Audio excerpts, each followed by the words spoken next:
Hello guys, in today's video we're going to be looking through some of the books that I have used to learn the art of creating animation directing, creating stories, so storytelling, but most of all like just things that go in and around the topic of creating animations from scratch.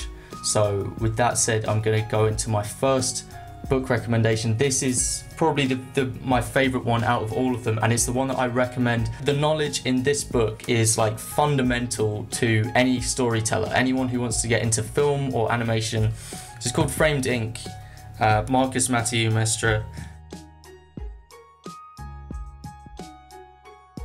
Not only is it really inspiring because the dude has an amazing style about his work, and it's all in black and white and this grayscale. You can tell this guy is a real master of composition. Like, this guy knows how to make a really cool composition, and one that's very like dramatic, like using lighting and all sorts and to guide the eyes. So not only is he very good at what he does and the images are very inspiring, but he also goes into a lot of depth, very well written, for how to actually create them for yourself. So here he explains what lenses, what kind of lenses do. You see, you got the wide angle lens, things like that. Composing shots with a purpose, so finding how you can compose a shot in order to tell a story better. Very, very important if you're going to go into animation. So he creates loads of these compositions and explains why they describe the picture well. And yeah, just fantastic book, real incredible source of knowledge. So this is the one to get. Before you get anything like the Animator Survival Kit, the Illusion of Life, anything like that, if you want to be making your own animations, this knowledge comes first. This is what you need to learn, is composition and storytelling.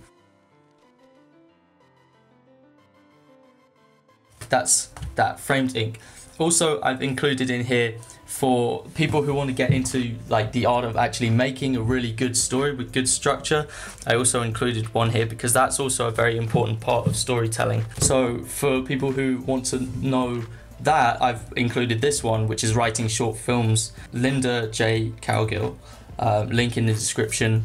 So I've been working my way through this, and this has been my favorite one in terms of storytelling. I've gone through a lot of books on storytelling, but this is my favorite. Loads of great tips, practical advice, and exercises that can help you come up with amazing story for your animations. So that's another one. Okay, now we're gonna get on to some other composition books, because I just find composition and layout to be such important areas of creating animation and animation production. So this is Dream Worlds by Hans Bacher.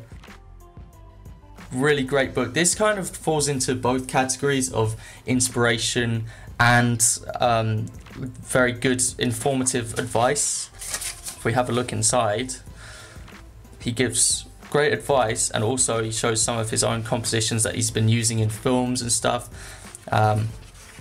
So here, like, what I really like about this, it's a bit like a catalogue of different compositions that you can use in certain scenarios. So in something like a dialogue scenario, it can be quite hard to find compositions which tell the story in a unique way without being boring. So he gives you loads of options of what kind of compositions and ideas and methods you can use for things like that. So there's just like catalogues of loads of them, and they're very clearly laid out.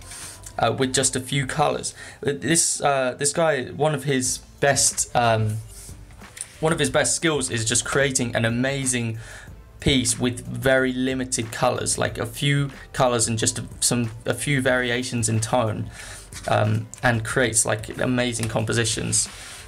And he does this stuff all traditionally. If you just glance at it quickly, it looks like a photo, because he understands lighting and he understands color theory and everything. So this guy is a really great artist. He worked on Mulan and on The Lion King. It's got these really nice spreads as well. It's a lovely book to have just on your coffee table or something if friends are coming around.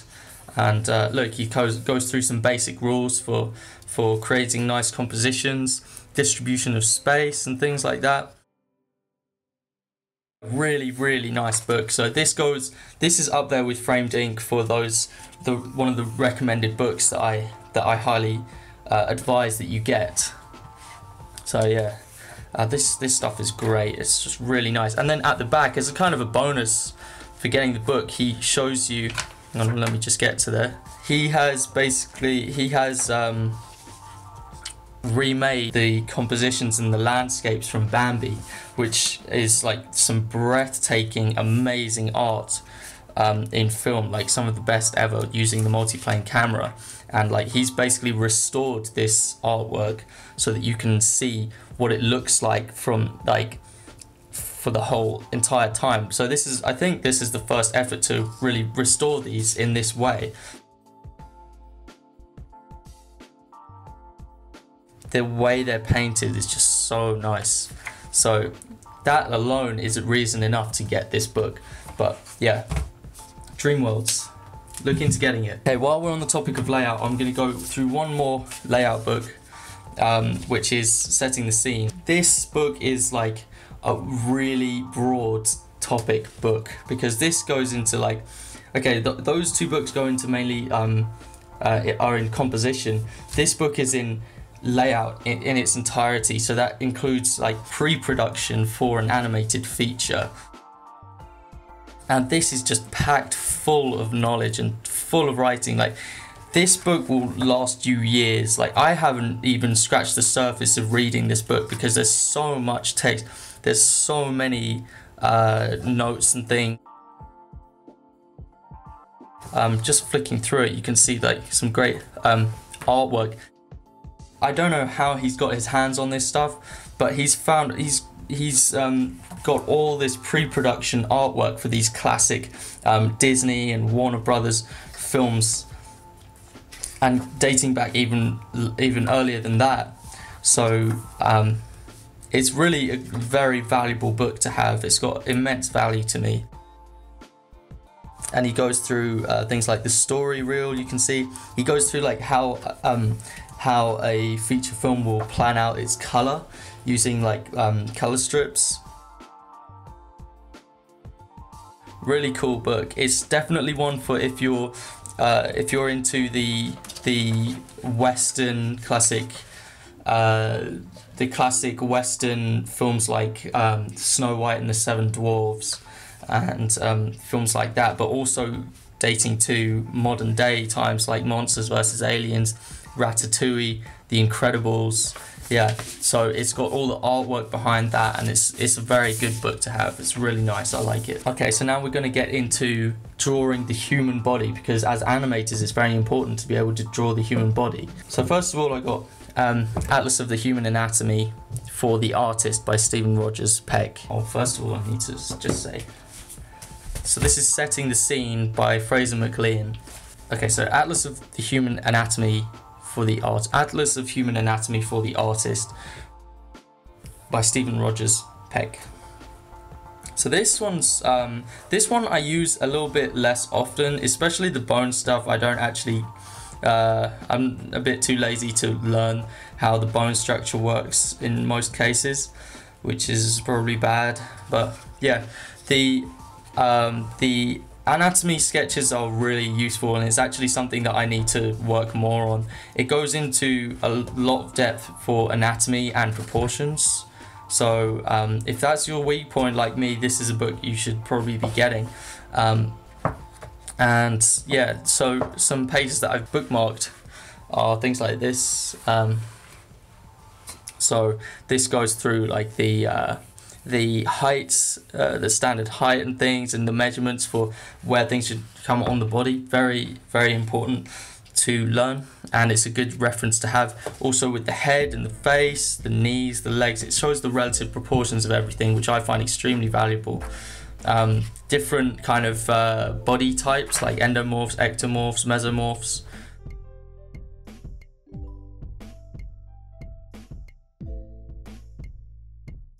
And here in the book, this is probably my favourite, especially for you character animators out there who do a lot of character animation.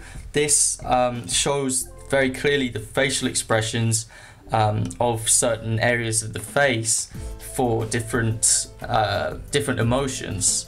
So this is a great reference to have to see what kind of face shapes you pull in certain expressions and saying certain words and stuff. So yeah, it is very valuable. I just don't use it enough, but it's great. To contrast that, I've got this book, which is by Michel D. Matesi, which is Forced Dynamic Life Drawing for Animators. This one takes a different approach to drawing, which is less of a focus on anatomy and proportions, and has all the focus on gesture. So gesture is really important if you're an animator. It's kind of, you will be able to see instantly what gesture is. It's the kind of natural flowing rhythm of the body, of the human body, and this guy is just like a master of that. Each of his figures, just one area of the body just flows seamlessly into another, and it's very good for communicating certain emotions and certain actions within your scene. So as animators, it's really important that you're able to learn these lessons in here. So yeah, definitely buy that one. That's a no-brainer. You should get that. Of course, what would this be without the Animator Survival Kit? So now we're going into the core of animation principles. So this book does not deal with any of the kind of drawing of human body. It doesn't deal with composition. It doesn't deal with directing or anything like that. It mainly just focuses on how to animate. So it assumes you can draw already and stuff like that, and it assumes you can direct, or someone else is going to be directing, and it focuses on how to make a figure move in a certain way which has appeal, or which can communicate what you want to communicate. So great book, really good book. It's kind of the standard. If you haven't heard of this book, then you're probably very new to animation, and you probably haven't gone to animation school or anything like that, because they just talk about it non-stop in animation school. The illustrations have been like really painstakingly drawn to perfection by Richard Williams. Look how many, like just on a page, how many times he's drawn out the same thing with meticulous detail. It's a lot like his animation style as well. If you've ever seen The Thief and the Cobbler, or any footage from The Thief and the Cobbler, you'll know that this guy does not skimp out on animation. He goes all out.